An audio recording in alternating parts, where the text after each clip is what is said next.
Здравствуйте, уважаемые слушатели! Как и обещал вам, попытаюсь сегодня рассказать о таком психофизиологическом феномене, как чихание, в исторической ретроспективе с античных времен до наших дней. Такой мой интерес к чиханию обусловлен тем, что отношение к чиханию, как к чему-то большему, чем чисто естественное явление, известно у самых различных народов, начиная с глубокой древности и продолжая днем сегодняшним. И уже одним этим заслуживает интереса и объяснения. И тем более этот феномен заслуживает интереса, как и во многом другом, если его корни обнаруживаются в греческой и римской античности. Само проявление акта чихания абсолютно не изменилось за несколько тысяч лет, как, собственно, и сама природа человека. Ибо каждому человеку чуть ли не с самого рождения на протяжении всей жизни приходится выполнять акт чихания. Причем, как правило, это действие не контролируется сознанием. Обычно чихание рассматривается как непроизвольное, с напряжением, судорожное вследствие внезапного раздражения нервов в носу, выдыхание резкими толчками воздуха носом, ртом, извергая слизь и производя характерный шум. Однако точный нейрофизиологический механизм чихания остается до сих пор неясным. Известно, что в производстве чихания участвуют легкие, трахея, глотка, мышцы сердца, активизация которых в процессе чихания является рефлекторным ответом на психофизическое раздражение носоглотки. Проблемой в данном случае является то, что круг факторов, вызывающих такое раздражение, весьма трудно унифицировать. Это многочисленные аллергены, бактерии, состояние простуды, менструальные боли, сексуальное возбуждение, влияние солнечного света и другое. Некоторые исследователи склонны видеть в предрасположенности к чиханию генетические и даже этногенетические составляющие. Так, например, указывается, что в среднем мужчины чихают чаще, чем женщины, кавказцы чаще, чем негры и так далее. В истории медицины известны прецеденты, когда чихание пациента продолжалось недели и даже месяцы с интервалом в несколько минут, даже секунд, после чего оно столь же неожиданно заканчивалось, когда этого началось. Очевидно, что чихание все-таки не сводится полностью к указанным выше причинам и обнаруживает и некоторые иные, не только медицинские, не только физиологические смыслы. Ведь, с одной стороны, чихание – это то, что происходит постоянно и характеризуется очевидной естественной повторяемостью, а с другой – оно происходит вдруг, внезапно и не поддается однозначной и легко формулируемой этиологии, то есть определению своей причины. Однозначно ответить на вопрос, почему человек чихает, проблематично сегодня даже с научно-медицинской точки зрения, так как чихающий не всегда простужен, не всегда находится в пыльном помещении и так далее. Вместе с тем, желание дать такой ответ возникало еще в античное время, в том числе в рамках собственно медицинского подхода.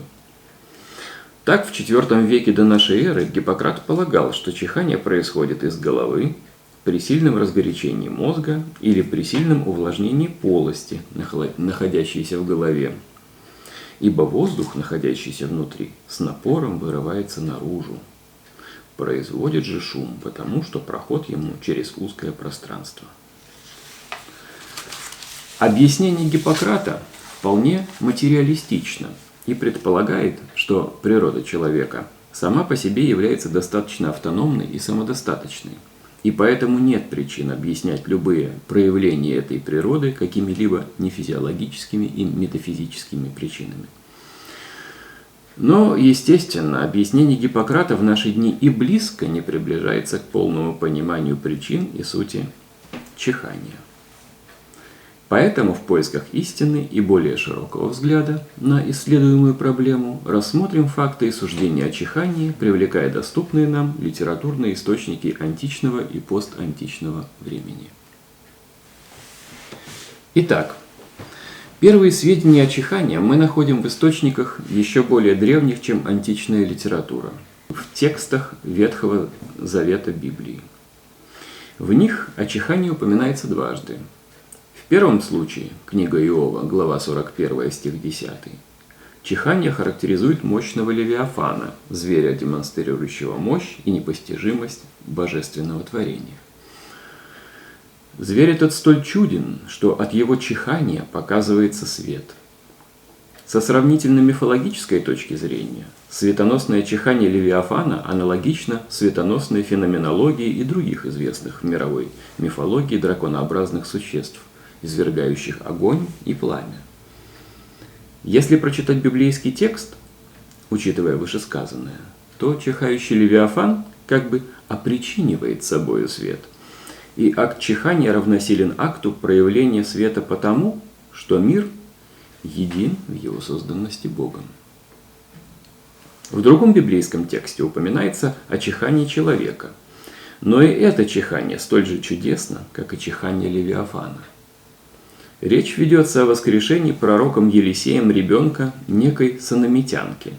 4 книга Царств, глава 4, стихи с 32 по 35. «И вошел Елисей в дом, и вот ребенок умерший лежит на постели его. И вошел он, и запер дверь за собою, и помолился Господу. И поднялся, и лег над ребенком, и приложил свои уста к его устам, и свои глаза к его глазам, и свои ладони к его ладоням, и простерся над ним, и согрелось тело ребенка. И встал Елисей, и прошел по комнате взад и вперед. Потом он поднялся, и простерся на нем. И чихнул ребенок раз 7, и открыл ребенок глаза свои». Елисей не какой-либо чудесный лекарь или маг. Он пророк и человек Божий. Поэтому свидетельствует не о своем, а о божественном воздействии на умершего ребенка, в контексте свидетельства о котором чихание ребенка – это первое знамение именно божественного деяния.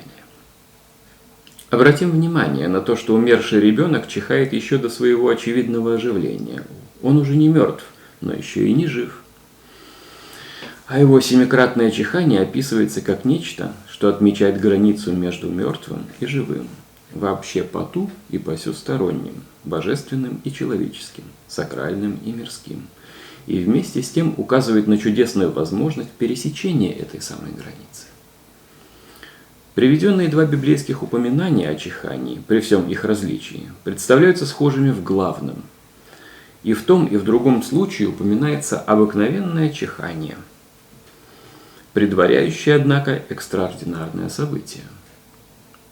И в том, и в другом случае событие это является результатом божественного промысла и божественного творения. Но поскольку сам этот промысел остается для человека неисповедимым, чихание, как явление, известное человеку по его собственному опыту, знаменует то, что человеческим опытом не объясняется и не определяется. Чихание знаменует то, что ведомо Богу, а не человеку. И это таинственный, неподвластный человеческой логике феномен, который, как мы увидим дальше, происходит и удерживается в социальной психологии человечества на всем протяжении его исторического существования. Так, в одном из иудейских преданий говорится, что, вдохнув жизнь человека, Бог выдыхает ее в человеческом чихании. Ведь Бог вдохнул жизнь первого человека Адама, но когда тот за непослушание стал смертным, то по определению Бога все его потомки раз в жизни чихали, испуская свой дух и умирая. И так происходило в иудейской версии мировой истории вплоть до Иакова, ветхозаветного персонажа из книги «Бытия», младшего из сыновей-близнецов Исаака и Ревекки, живших после потопа. Иаков умолил Господа о прощении, и поэтому он, чихнув, не умер, а продолжил свою жизнь. И с тех пор евреи и представители других народов не переставали молиться о здравии чихающих, и чихание послужило знаком здоровья и многолетия. И с этой же поры дети при рождении начали чихать. А теперь обратимся к античным литературным источникам. Впервые о феномене чихания мы встречаемся в 17 книге Одиссея. Здесь повествуется о том, что Одиссей уже прибыл на Итаку и открылся своему сыну Телемаху. Взяв с него слово хранить тайну, он, под видом нищего бродяги, возвращается в свой дом и готовится отомстить женихам Пенелопы. Сама Пенелопа не узнает нищего чужеземца, но просит позвать его к себе, так как тот, по словам слуги Евмея, как будто что-то слышал об Одиссее, возвращающемся на Итаку. Обнадеженная этой доброй вестью, Пенелопа ждет чужеземца и, негодуя на пирующих здесь женихов, и мечтая, чтобы весть об Одиссее оказалась правдой, произносит: «Весь наш дом разоряется, ибо уж нет в нем такого мужа, каков Одиссей, чтоб дом от несчастья избавить. Если же он возвратится и снова отчизну увидит, сыном своим он за все им заплатит», — сказала царица. В это мгновение чихнул Телемах, и так сильно, что в целом доме, как гром раздалось, засмеявшись и спешно Евмея, кликнув, когда Пенелопа крылатая бросила слово: «Добрый Евмей, приведи ты сюда чужеземца немедля!» Слово мое зачихнул Телемах. Я теперь, несомненно, знаю, что злые мои женихи неизбежно погибнут. В отличие от библейских пассажей, упоминание чихания в тексте Гомера, казалось бы, вполне чуждо сколь-либо сакрального пафоса, так как отношение Пенелопы к чиханию кажется двойственным. Засмеявшись на чихание сына, она вместе с тем хочет оправдать связываемое с ним значение, и значит верит в него. Значение это замечательное по своей живучести и известно по сей день. Если к слову чихнулось, то сказанная правда.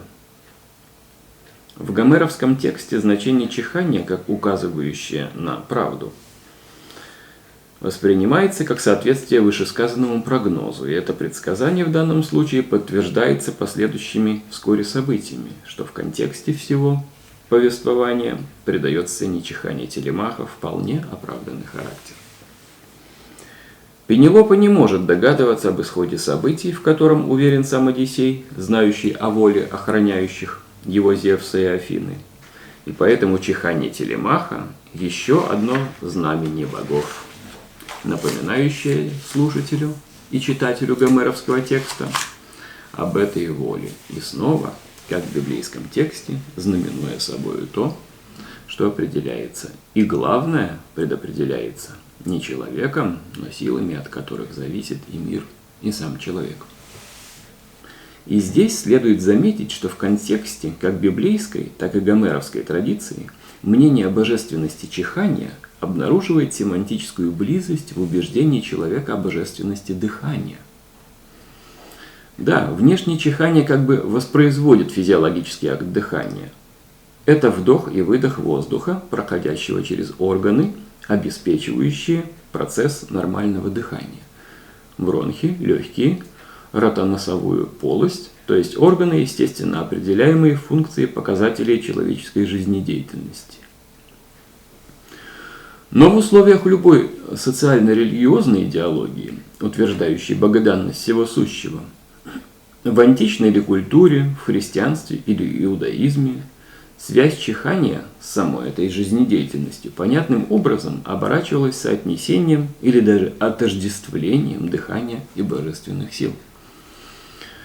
В греческой традиции тенденция к соответствующему отождествлению прослеживается, начиная по меньшей мере с середины VI века нашей эры. У Гераклита, Диогена из Аполлонии и Эмпидокла в орфических и пифагорейских текстах воздухом называет Зевса Эпихарм, эфиром его называет Эсхил и Еврипид. Аристофан, высмеивающий в облаках появление новых божеств дыхание и воздух, оппонирует в этом контексте не только модным у философов, но, судя по всему, весьма распространенным во всем обществе представлением. Современные исследования показывают, что в гомеровских поэмах слова, семантически связанные с дыханием, указывают на проявление неосознаваемой психической силы, как указывает Иванов в произведении «Структура гомеровских текстов, описывающих психические состояния». Напомним о этимологическом родстве слов, обозначающих дыхание, душу и дух в гомеровском эпосе, которое раскрыл Ричард Онианс в своей работе «Начало европейской мысли о теле, мозге, душе, мире времени и судьбе. Издание «Кембридж», 1951 год, особенно со страниц 103-105 и 120. Христианские библейские тексты, как уже отмечалось выше, также поддерживают возможность соотнесения Бога и воздуха, Бога и дыхания. Так как Господь создал человека из праха земного и вдунул в лицо его дыхание жизни, книга Бытия, глава 2, стих 7, то процесс дыхания легко понимается как проявление божественного присутствия и божественного надзора. «Всякое дыхание дохвалит Господа», возглашает псалмопевец Давид. Псалтырь, глава 148, стихи с 1 по 13 и глава 150, стихи с 6 по 23. Духовное, таким образом, естественно, здесь ассоциируется или даже отождествляется с самим дыханием. Исследования конца XIX века в деревнях России показали, что о дыхании в большинстве случаев деревенский мужик знает едва ли не одно только то, что мы дышим ртом и носом. И сущность же процесса он понимает так, что это трепещет душа, или приписывает участию в акте дыхания Святого Духа. Духовное, таким образом, в примитивном сознании, естественно, ассоциируется или даже отождествляется с самим дыханием. О возможностях такого идеологического буквализма и тождества свидетельствует и сектантская практика недавнего времени. Так, в конце XIX века в Калуге была известна секта духовных христиан-воздыханцев, прозванных так потому, что вместо крестного знамения члены этой секты делали воздыхания, вдохи и выдохи, единственно отвечающие, по их мнению, духовному характеру божественного слова вообще и наступившему царству Духа в частности. В соответствии с устанавливаемой воздыханцами хронологией царств Отца, Сына и Святого Духа, книга Даниила, главы 9 и 12, наступление Царства Духа заменяет и в конечном счете подытоживает дыханием прежнюю атрибутику слова, церковных таинств, божественной литургии и так далее. По-другому, но не менее ярко, соотносили духовное и дыхательное сектанты-сапуны, они же молокане, аргументировавшие благотворную эффективность дыхания словами 50-го псалма «Окропиши мя иссопом», и потому энергично дышавшие, сопевшие друг на друга, так как в их понимании вдох и выдох указывает на Бога, дарующего и отнимающего жизнь. Что касается чихания, то в определенных социально-исторических условиях оно, как видим, получает свое теологическое объяснение в этом смысле тем легче, чем менее объяснима его естественная пневматология. Однако возвратимся к античным литературным источникам. 4 столетия после Гомера, в третьей книге Анабазиса Ксенофонта, чихание одного из воинов описывается как обнадеживающее и оправдывающее себя впоследствии, предзнаменование Зевса о спасении войска. В пересказе Плутарха аналогичное событие произошло накануне морского сражения греков с персами. В 13 разделе книги Фемистокл он рассказывает, как во время жертвоприношения некто, стоящий справа от Фемистокла, чихает, и это предвещает благополучный для его войска исход сражения. Современник Ксенофонта, философ и естествоиспытатель Аристотель, при всех своих логических предпосылках познания мира, тем не менее не отбрасывает этой уже весьма устоявшейся традиции и называет чихание предвещающим и священным признаком. В том же значении упоминает чихание поэт III века до нашей эры Феокрит. В строке 96 идиллии 7 читаем: «Да, Семихиду на счастье чихнули роты». А в 8 идиллии, в строке 16, говоря о счастливом супруге прекрасной Елены, молодом царе Спарты Менелае, он говорит: «Счастлив ты, муж молодой, кто-то добрый чихнул тебе в пользу». А вот какой эпизод встречается в 98-м фрагменте Сатирикона Петрония. Об этом произведении мы в свое время беседовали более подробно. Гетон, не будучи в состоянии дольше сдерживаться, трижды подряд чихнул так, что кровать затряслась. Эвмулп, оглянувшись на шум, пожелал Гетону долго здравствовать. Еще один пример приведем из любовной поэзии Катулла. В стихотворении 45 юный Септимий обещает любимой Акме сохранить любовь к ней на протяжении всей своей жизни. И вот знак свыше, подтверждающий его слова. «Hoc ut dixit amor sinistra ut ante, dextra sternuit approbationem». Тут Амур, все чихавший раньше слева, в знак согласия чихнул на счастье справа. И после слов Акмы, подтверждающих верность любимому, Амур посылает тот же знак и теми же только что процитированными словами. Кстати, римляне верили, что Амур всегда чихает при рождении хорошенькой девушки. И на этом основании влюбленный юноша говорил своей возлюбленной: «Стернуй тебе, Амур». Амур чихнул тебе. Плиний Старший сообщает в 28 книге своей естественной истории, что обряд приветствовать чихающего человека неуклонно соблюдал император Клавдий, самый необщительный из людей, даже если ему и приходилось ехать в это время в своей колеснице. К этому он добавляет, что есть и такие люди, которые считают религиозным правилом и упомянуть имя человека, которого они приветствуют при его чихании. Комментатор по поводу указанного текста Плиний отмечает, что данный обряд практиковался в Риме уже с древнейших времен. У некоторых античных мифографов можно найти предание, что некогда Прометей приготовил статую будущего человека, открыл у самого его носа закупоренную бутылку с похищенным у Зевса огнем. Статуя чихнула и тут же оживилась. Прометей сказал статуе «на здоровье», и с тех пор потомство человека стало употреблять это выражение при чьем-то чихании. Теперь на основании приведенных выше примеров из античных первоисточников уместно будет привести греческие и латинские соответствия понятий чихать и чихание. В древнегреческом языке это глагол эпиптайро и существительное птормос. Вот, например, слова Семихида из упомянутой выше идиллии 7. Семихидамен эротес эпепторон. Семихиду на счастье чихнули эроты. В латинском языке, соответственно, употреблялись глагол стернуо – чихать и существительное стернутацио – чихание. Выше мы привели примеры употребления глагола стернуо. Стернуй тебе, Амур. Амур чихнул тебя.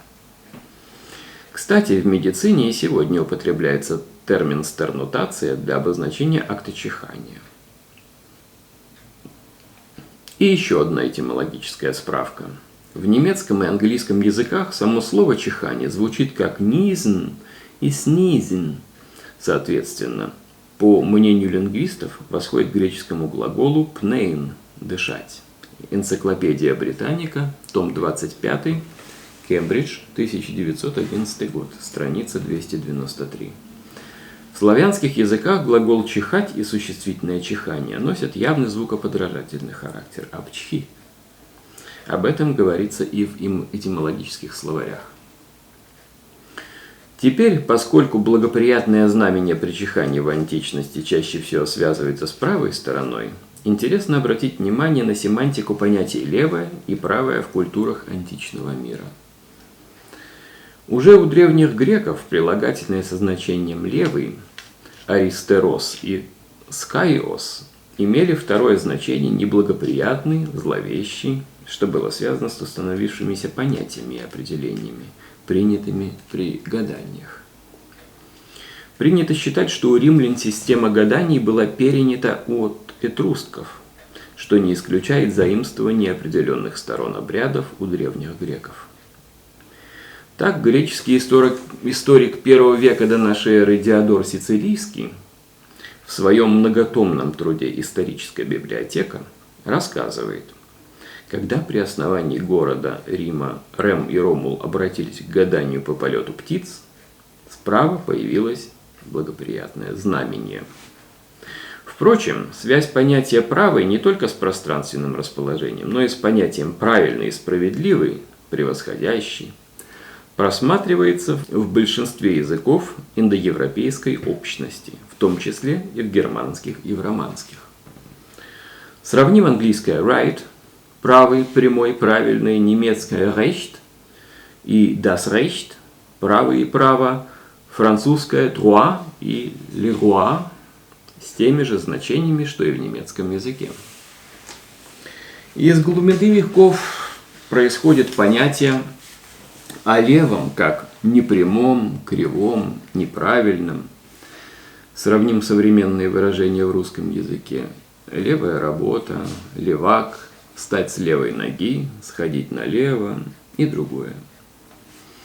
Аналогично в английском языке left-handed значит неискренний и сомнительный. Во французском cela de pied gauche – встать с левой ноги. Или я de gauche – что-то не так. В неоднократно обсуждаемом нами романе Франсуа Рабле «Гаргантюа и Пантагрюэль» в одном из его эпизодов третьей книги, глава 19, по поводу чихания глухонемого прорицателя Козлоноса, Пантагрюэль говорит, что, по словам греческого писателя Терпсиона, чох – чихание – направо означает, что можно уверенно и смело идти избранным путем к намеченной цели, и что начало, дальнейшее развитие и окончание будут удачны и успешны, в то время как чох налево означает противоположное. Известно, впрочем, что в античной и средневековой Европе непреднамеренное чихание воспринималось так же, как симптом эпидемических и смертельно опасных заболеваний. По сообщению греческого историка V века до нашей эры Фукидида, чихание было страшным предвестием афинской чумы. Эпидемии не обходили стороной и жители Италии, поэтому древние римляне желали чихнувшему здоровья словами «absit omen» – «да не случится предзнаменование несчастья», дабы чихание не стало плохим знаком. Греки до христианства говорили чихающему «Дзеу сосон» – «спаси Зевс». По одной версии, христиане начали говорить чихающим «Deus te adjuvet» – «Бог тебе в помощь» под влиянием принятого у некрещенных соседей обращения к Зевсу «Дзеу сосон» – «Зевс спаси». И известно, что такое обращение вызывало резкую критику христианского проповедника Августина, усматривавшего в этом подражание язычникам. Но есть и другая версия истории возникновения этого обращения «Теос де адъювет», в соответствии с которой возникновение в ранней средневековой Европе божбы «Бог тебе в помощь» чихнувшему связано со святым Григорием Великим, ставшим папой в 590 году, и с историей его чудесного исцеления во время моровой язвы, когда чихание означало верную смерть. Нельзя, впрочем, не упомянуть о том, что уже в античности, в просвещенных слоях общества, шел процесс созревания критического отношения к всякого рода суевериям и даже к вере в знамения и гадания, освященной античной идеологией. В частности, за столетие до Плиния Старшего, задававшегося в своей естественной истории, том 28, главы 5 и 23, вопросом «Почему мы приветствуем чихающих?» «Cursus ternuentes salutamus».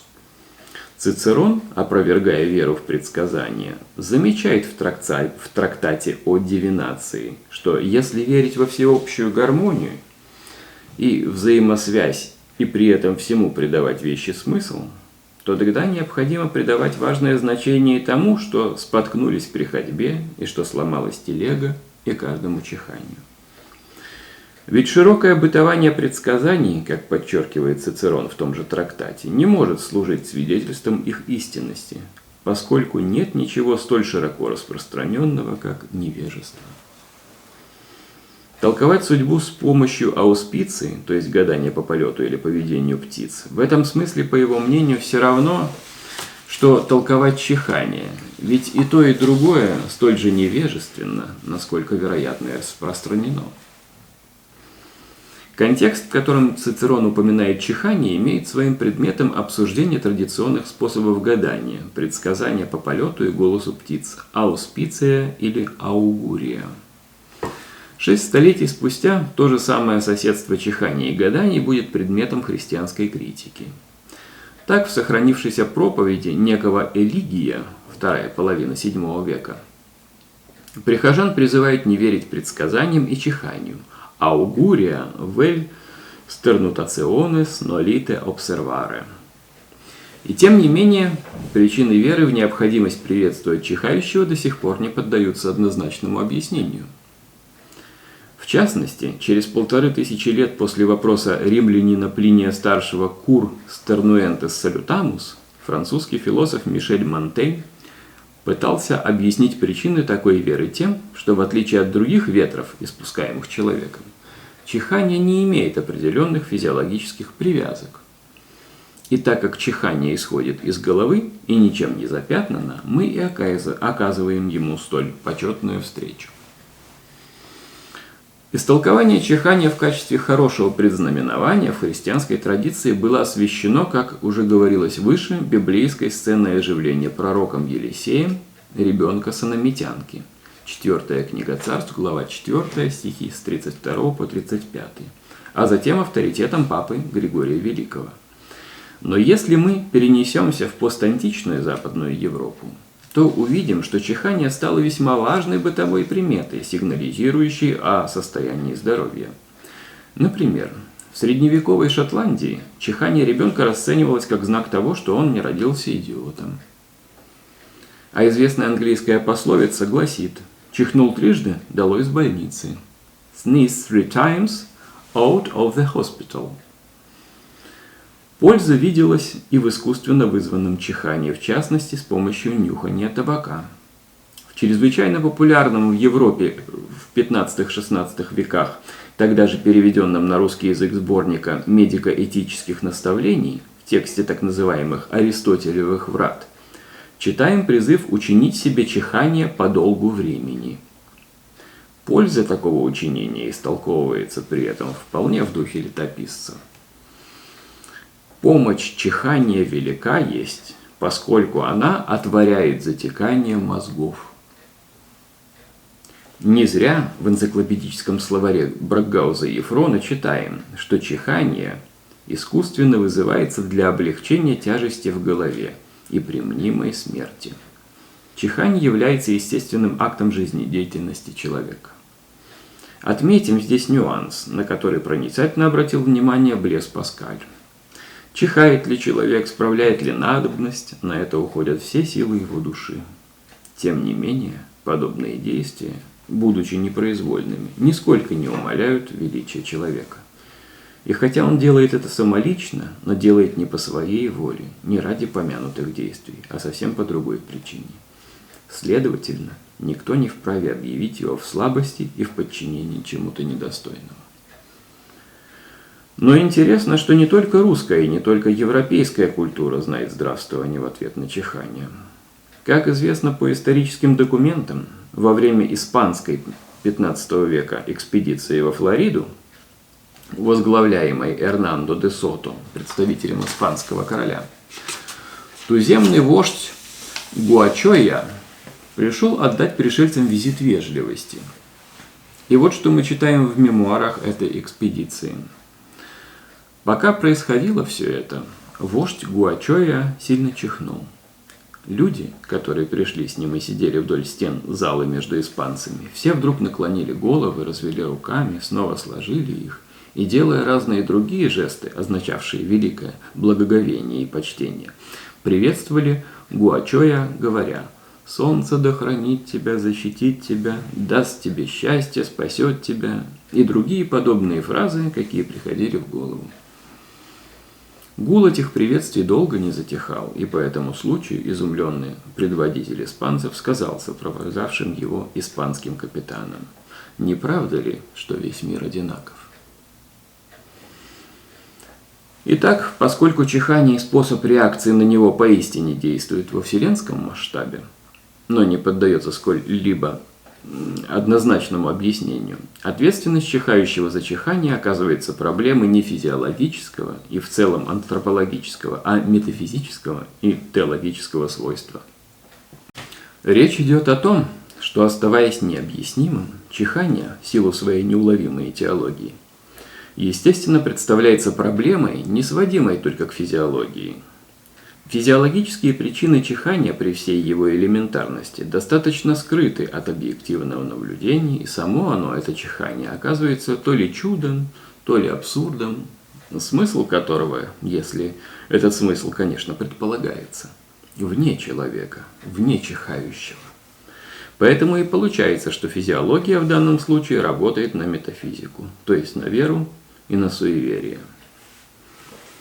Психологи указывают, что склонность человека к суевериям коренится в тенденции преувеличивать степень организации в цепи событий, переоценивать целостность и взаимосвязанность мира.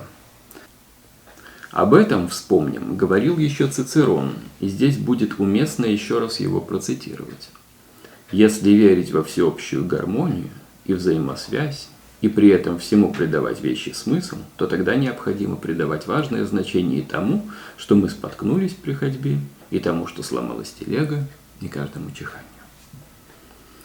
Идеологическая оценка человеческого чихания определяется, повторимся, тем, что человек не может не чихать. При этом, в отличие от секса или телесных отправлений, сам акт чихания часто очевиден для окружающих.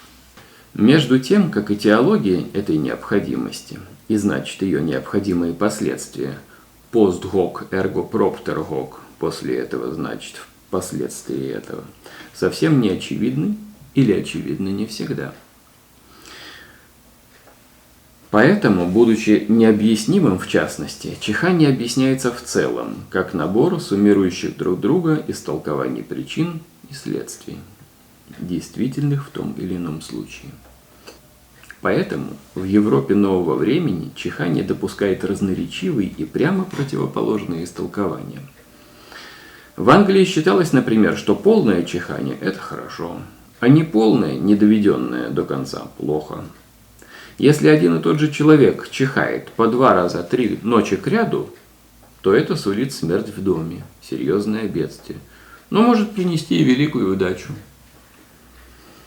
Широко бытовали поверья, объясняющие прогностическое значение чихания зависимостью от конкретного дня месяца, недели и времени суток. Хрестоматийное английское рифмованное стихотворение иллюстрирует эти поверья таким образом. Sneeze on a Monday, you sneeze for danger. Sneeze on a Tuesday, you kiss a stranger. Sneeze on a Wednesday, you sneeze for a letter. Sneeze on a Thursday for something better. Sneeze on a Friday, you sneeze for sorrow. Sneeze on a Saturday, your sweetheart tomorrow. Sneeze on a Sunday, your safety seek. The devil will have you the whole of the week. Чихнуть в понедельник – к опасности. Чихнуть во вторник – поцеловать незнакомца. Чихнуть в среду – к письму. Чихнуть в четверг – к чему-нибудь лучшему. Чихнуть в пятницу – к печали. Чихнуть в субботу – завтра влюбиться. Чихнуть в воскресенье – определенно к болезни. И будете с дьяволом всю неделю.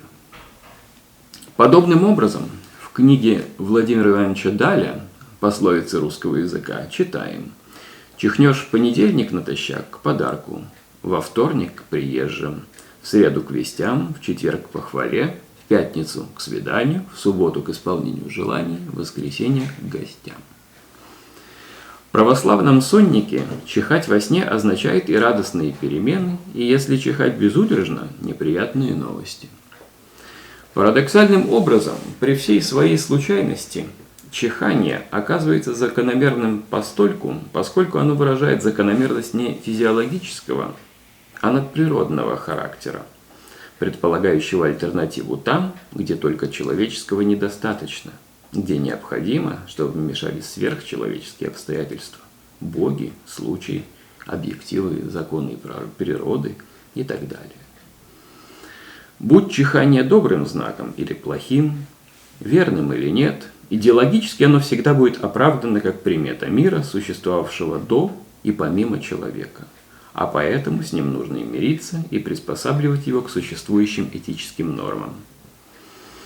Поэтому еще в конце II века нашей эры Климент Александрийский в трактате «Педагог» наставляет: если захочется кому-то случайно чихнуть, то должно делать это по возможности тише, соседей не беспокоя. Противное было бы обнаружением дурной воспитанности. И при чихании шума должно избегать, ноздри слегка сжимая. Так всего пристойнее можно сдержать опасное истечение воздуха и регулировать его. Слизь же скрывать должно, если чихание ведет за собой извержение ее. Но служит выражением неуважения и бесчинства, если эти звуки кто-то еще усиливает, а не подавляет. В одном из самых первых русских руководств по светскому этикету, в знаменитом сборнике «Юности. Честное зерцало», Санкт-Петербург, 1717 год, страница 38, читаем: «И сия есть немалая гнусность, когда кто часто сморкает якобы в трубу, или громко чихает, будто кричит, и тем в прибытии других людей, или в церкви детей малых пужает и устрашает».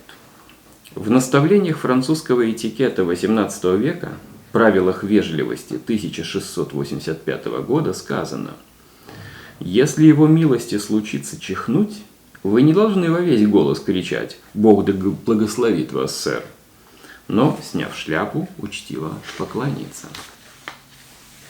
Таким образом, в европейских правилах этикета дозволяется чихать, если этому чиханию сопутствует соответствующая социальная формализация. В противном случае оно грозит быть воспринятым конфликтно, оно либо смешно, либо оскорбительно, либо смешно и оскорбительно вместе, в зависимости от его субъективной оценки. В частности, простодушная колыбельная из «Алисы в стране чудес» Льюиса Кэрролла рисует на этот счет именно такую предельно двусмысленную ситуацию. «Speak, Ralphie, to your little boy, and beat him when he sneezes. He only does it to annoy, because he knows it teases». Разговаривай жестко со своим малым мальчиком и бей его, когда он чихает. Ведь он делает это только чтобы раздражать, поскольку он знает, что он дразнится. Лучше это звучит в стихотворном переводе Самуила Яковлевича Маршака. «Дерите своего сынка за то, что он чихает. Он дразнит вас наверняка, нарочно раздражает». А поскольку, как известно, от великого до смешного всего один шаг, постепенно от благоговейного отношения к чиханию человек переходит к языковому выражению оскорбления чихания. Первоначально это проявляется в известном скептическом выражении «на всякое чихание не наздравствуешься». Но снижение ценности факта чихания в общественном сознании продолжается. И как следующий шаг в этом направлении – это распространенное в европейской традиции оскорбительное выражение «чихать на кого или на что-либо». Например, в немецком языке аналогичное выражение «Ich werde dir etwas niesen», буквально «я тебе о чем-то чихну», имеет смысл в русском эквиваленте как бы не так. Держи карман шире. Выразиться подобным образом значит заявить априори о своем нежелании считаться с кем-то или с чем-то. Так, в повести о том, как поссорился Иван Иванович с Иваном Никифоровичем Николая Васильевича Гоголя, последним штрихом, определившим непримиримую вражду двух бывших друзей, стало восклицание Ивана Никифоровича: «Начхать я вам на голову, Иван Иванович!» Но этого мало. Через несколько страниц читателю называется фамилия Ивана Никифоровича. Оказывается, что он Довгачхун, то есть по-украински буквально долго много чихающий. обнаруживая, как это часто бывает в произведениях Гоголя, гротескное соответствие фамильной этимологии и сюжетной этиологии. А в рассказе Антона Павловича Чехова «Смерть чиновника» 1883 года чихание главного героя вообще является основой сюжета, событием, послужившим причиной трагикомического происшествия. Мелкий чиновник Иван Дмитриевич Червяков чихнул, сидя в театре, в затылок сидевшему перед ним статскому генералу Брезжалову.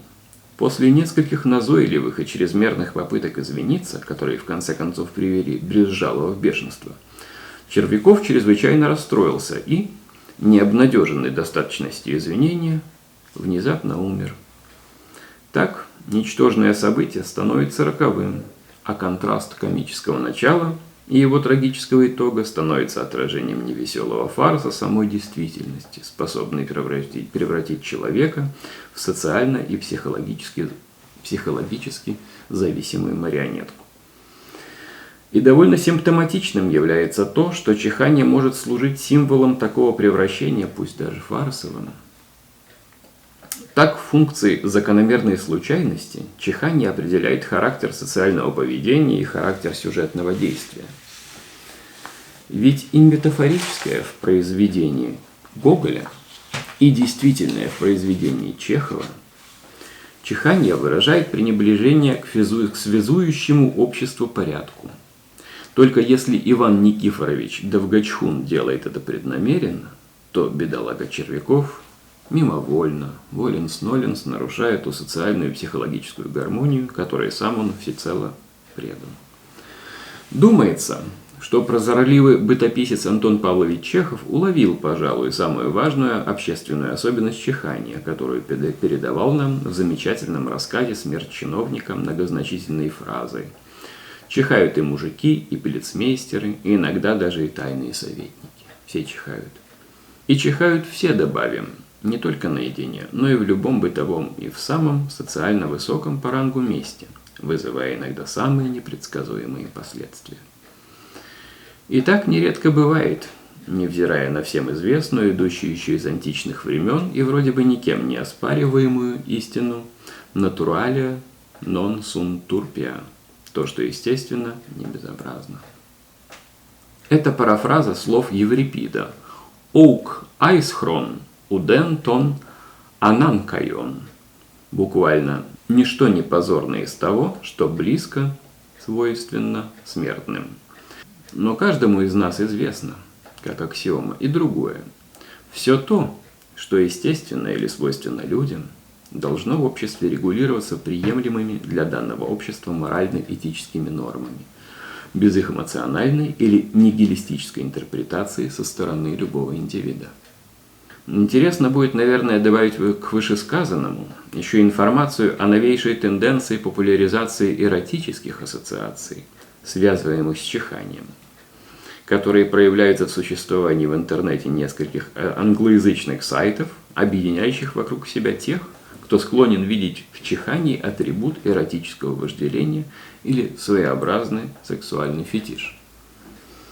Поклонники таких эротических ассоциаций объединяются вокруг веб-журналов Sneeze, Adult Sneezing Fetish Community, Art of Sneezing, Sneezing Web Ring. В материалах этих сайтов специфические по содержанию рассказы, стихи, воспоминания о чихании и чихальщиках, статистика упоминания чихания в песнях и кинофильмах, фотографии чихающих и аудиозаписи чихания. В качестве заключения отметим, что исследователи культуры неоднократно доказывали, что восприятие физиологических явлений, связанных с жизнью человека, так или иначе определяются идеологией.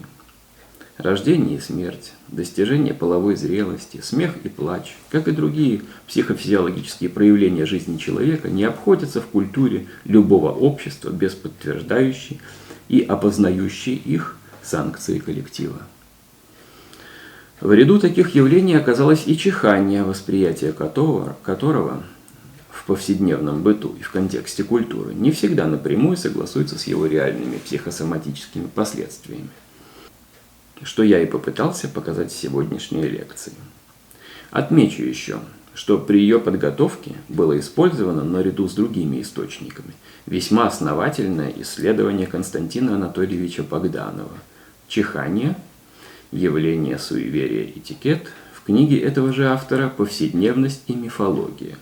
Исследование по семиотике фольклорной действительности. Санкт-Петербург.